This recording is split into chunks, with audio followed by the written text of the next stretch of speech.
Sir sir sir আপোনালোকে জানে নেকি? নাই আমি নাজানো, কিন্তু আবিদ স্যাৰে জানে। আমাৰ আৰ্থত যেনেকৈ আৰ্থকুৱেকছ হয় তেনেকে আৰ্থৰ নেচাৰেল স্যাটেলাইট মুনত কিন্তু মুন কুৱেকছ হোৱা দেখা যায়, সিমিলাৰ টু আৰ্থকুৱেক।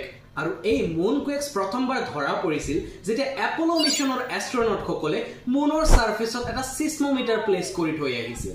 আৰু এই মুন কুৱেকছবোৰৰ এটা মেজৰ ৰিজন হৈছে পৃথিৱীৰ টাইডাল ফোৰ্সেস।